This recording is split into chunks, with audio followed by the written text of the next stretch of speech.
నిజానికి నేను ఈ పుస్తకం చూడలేదు, నా పేరు కూడా లేదు మాట్లాడేవాళ్ళు. కానీ శ్రీధర్ నాకు ఫోన్ చేసి మీ పేరు పెట్టలేదు కానీ మీరు వచ్చి మాట్లాడాలని అంటే, శ్రీధర్ మీద నాకుండే అత్యంతమైన గౌరవం వలన పేరున్నా లేకున్నా పిలిచినా పిలవకున్నా నేర్చోవాడిని. ఎందుకంటే ఈ సబ్జెక్టు అలాంటి సబ్జెక్టు నిజానికి ఇవాళ దేశవ్యాప్తంగా చర్చించవలసిన అంశం. మొన్న ఎన్నికల్లో భారతీయ జనతా పార్టీకి 400 సీట్లు వస్తే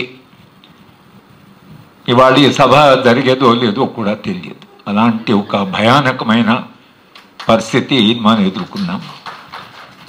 సరే, భారతదేశ ప్రజలు, ఎందుకంటే ప్రజల మీద కొంత విశ్వాసము ఉన్నవాడు కాబట్టి వాళ్ళు ఈ ఫ్యాసిజం యొక్క ఆన్వర్డ్ మార్చ్ ఏదైతుందో దాన్ని ఎక్కడో చిన్న ఒక హాల్ట్ చేశారు. ఇక్కడ నుంచి ఒక ప్రజాస్వామ్య మానవీయమైన వ్యవస్థ వైపు వెళుతుందా, లేక దేశంలో ఫుల్ బ్లడెడ్ ఫ్యాసిజం వస్తుందా అనేది ఇంకా చరిత్ర మన ముందుంచిన ప్రశ్నే. ఇది పూర్తిగా ఇది దేశము ఆ పరిస్థితి దాటింది అని చెప్పడానికి వీల్లేదు ఇప్పుడు ఉన్న పరిస్థితిలో. అయితే నేను బెంగళూరు నేషనల్ లా స్కూల్లో పబ్లిక్ పాలసీ కోర్స్ చెప్పున పొలిటికల్ ఎకానమీ చెప్పేవాడిని. చివరి క్లాస్ మా విద్యార్థులంతా IIT products, doctors, engineers, chartered accountants, చాలా మెచ్యూర్డ్ గ్రూపే. లాస్ట్ క్లాస్ అంటే ఈ దేశంలో ఫుల్ బ్లడెడ్ ఫ్యాసిజం వస్తుందా లేక అర్ధ ఫ్యాసిస్ట్ దశలో దేశము ఉంటుందా అనేటువంటి ప్రశ్న విద్యార్థులందరూ చర్చించేవాళ్ళు. దాని మీద ఒక 2-3 గంటలు చర్చ జరిగేది. అంటే నేను విద్యార్థులని ఆ చివరి ప్రశ్నతో నేను వాళ్ళు బయటికి వెళ్ళిన తర్వాత సమాజంలో జరుగుతున్నటువంటి మార్పులని చాలా క్రిటికల్గా చూడడం కొరకని ఆ మాట నేను చెప్పేవాడిని. చివరి లెక్చరు దాని మీదే ఉండేది. రాజ్యాంగము మేబీ ఒక 20 ఏళ్ల క్రితం ఒక టీవీ ఛానల్లో మాట్లాడుతున్నప్పుడు ఈ రాష్ట్రీయ స్వయం సేవక్ భావజాలంతో ఉన్న చాలా అంటే కమిటెడ్గా ఉన్న వ్యక్తికి నాకు చర్చ. ఆయన ఏమంటాడంటే ఈ రాజ్యాంగంలో ఉండే మొత్తము రాజ్యాంగ స్పిరిటు, రాజ్యాంగంలో ఉండే పద్ధతి ఇదంతా పాశ్చాత్య దేశాల నుంచి మనం తీసుకున్నాం. మన దేశ సంస్కృతికి కానీ, మన దేశ చరిత్రకు కానీ, మన దేశ వారసత్వానికి కానీ దీంతో ఏం సంబంధం లేదు, ఈ రాజ్యాంగానికి సంబంధం లేదు, ఇది పాశ్చాత్య రాజ్యాంగం, ఇవి మన విలువలు కావు అనేటువంటి ప్రశ్న ఆయన డిబేట్లో ఇది రేజ్ చేశాడు. అప్పుడు నేను మాట్లాడుతున్నా ఏంటంటే రామ్మాధవ్ గారు కొన్ని మాట్లాడి చర్చ జరిగింది. నేనేమంటే ఇప్పుడు మనం కూర్చున్న ఈ టీవీ స్టూడియో, ఈ కెమెరా, ఈ లైట్లు ఇవన్నీ కూడా ఫారిన్ టెక్నాలజీ, ఇవన్నీ పాశ్చాత్య టెక్నాలజీ కనుక మేము దీన్ని అంగీకరించాం, ఇది పాశ్చాత్య దేశం అంటామా మనం? అంటే టెక్నాలజీ వేరు. మరి టెక్నాలజీని అంగీకరించినప్పుడు జ్ఞానం అనేది దానికి హద్దులు ఎల్లలు ఉండవు, జ్ఞానానికి విస్తృతంగా.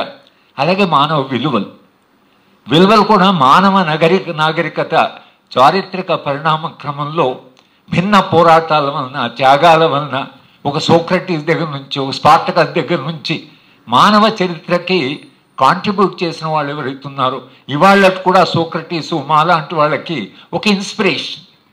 సోక్రటీస్ ఎవరు? వాడు ఫారిను, వాడు గ్రీస్ దేశస్థుడు. సోక్రటీస్ గురించి మనం ఎందుకు మాట్లాడినా అనం కదా. సోక్రటీస్ ఒక సత్యం కొరకు జ్ఞానాన్వేషణలో ఆయన విషయం తాగి ఆ సత్యం కొరకు నిలబడ్డ మనిషి మానవ చరిత్రను ఇన్స్పైర్ చేస్తూనే ఉంటారు.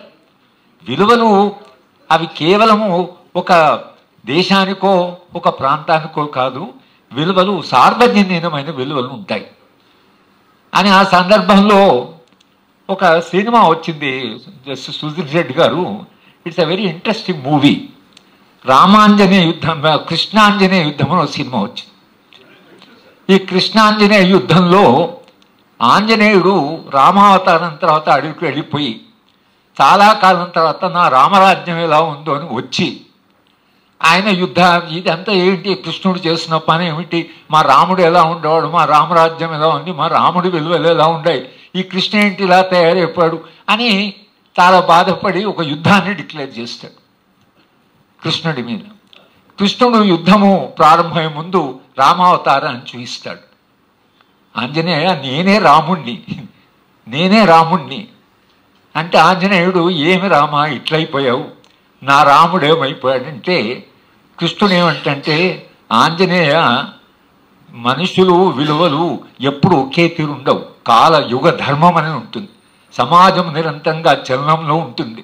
నీ రామావతారం ఒక దశలో, నా అవతారం ఇప్పటి యుగ ధర్మం, ఇప్పటి అవసరం అని ఇద్దరి మధ్యన దాని తర్వాత అయ్యో నా రాముడు ఇట్లయిపోయాడు అని ఆంజనేయుడు బాధపడ్డ తర్వాత కృష్ణుడు ఎక్స్ప్లెయిన్ చేసిన తర్వాత కొంత కన్విన్స్ అవుతాడు.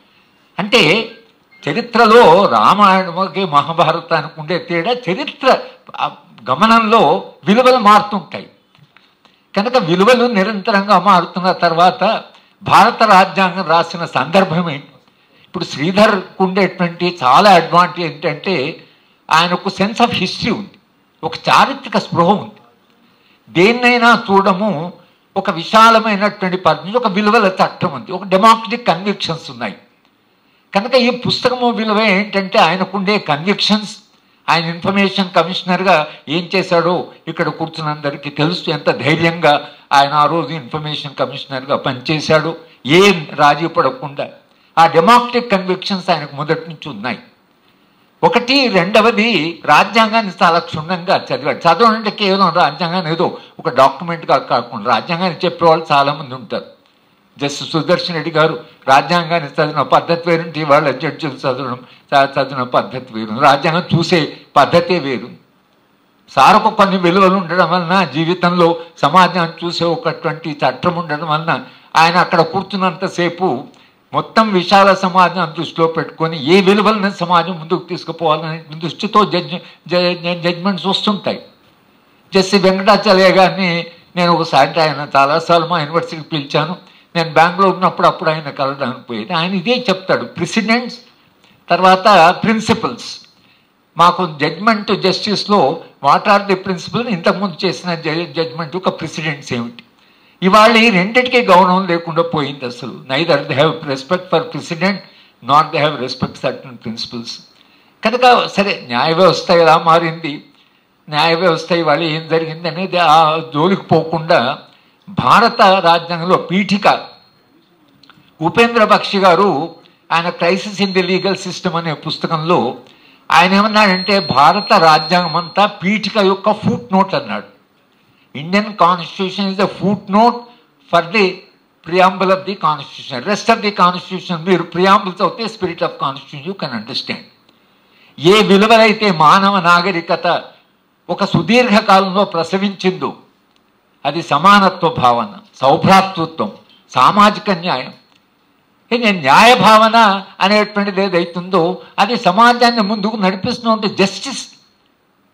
అంటే పొలిటికల్, ఎకనామిక్ అంటే కేవలం జస్టిస్ అంటే ఒక్క రకంగా చూడడం కాదు, జస్టిస్ ఒక విశాలంగా రాజ్యాంగం చూసింది. బాబాసాహెబ్ అంబేద్కర్ గారు ఆయన జీవిత అనుభవం కూడా దాంట్లో ఉంది. ఈ దేశంలో ఉండే డిస్క్రిమినేషన్, ఈ దేశంలో ఉండేటువంటి మానవ సంబంధాలు, ఆయన స్వయాన తన జీవితంలో అనుభవించిన అనుభవం, ఆయన చదివిన జ్ఞానము, ఆయన ఎక్స్పోజర్ అన్నీ కలిపి ఇవి అక్కడ ఒక రాజ్యాంగ సభలో కూడా అన్ని రకాల వాళ్ళు అన్ని భావజాలు అందరినీ కలుపుకొని తీసుకుపోవాలి.